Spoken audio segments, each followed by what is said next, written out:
উত্তর ত্রিপুরায় সাংগঠনিক শক্তি বাড়াচ্ছে বিজেপি। 5টি বিধানসভা আসনে জিততে চায় বিজেপি।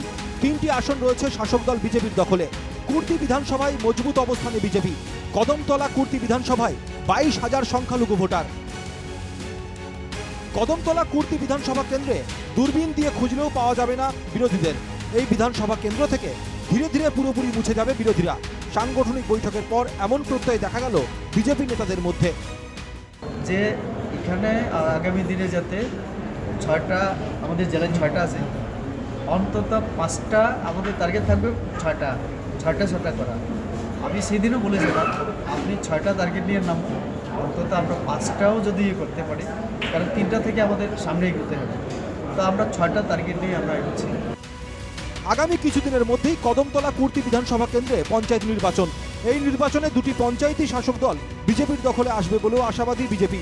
সাংগঠনিক বৈঠকের পর আত্মবিশ্বাসী বিজেপি নেতাকর্মীরা।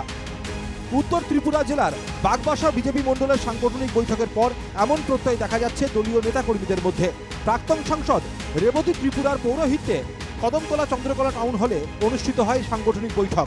বৈঠকের পর সাংবাদিকদের সঙ্গে কথা বলতে গিয়ে রাজ্য কোর কমিটির সদস্য রেবতী জানান, আমাদের নাড্ডাজি সাম্প্রতিক যে ত্রিপুরা সফর করেছিলেন, সেখানে কয়েকটা নির্দেশ তিনি দিয়েছেন।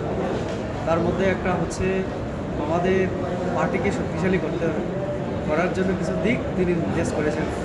তারই অঙ্গ হিসাবে যেহেতু পার্টির একজন কর্মী, আমি কার্যকর্তা, তার জন্য আজকে উত্তর ত্রিপুরা জেলার আমার 2 দিনব্যাপী আমার সফর। বৈঠকে রেবতী ছাড়াও উপস্থিত ছিলেন জেলা সভাপতি কাজল দাস, সহ সভাপতি করুণাময় নাথ, কদমতলা কুর্তির মণ্ডল সভাপতি বিমল পুরকায়স্থ সহ অন্যান্যরা।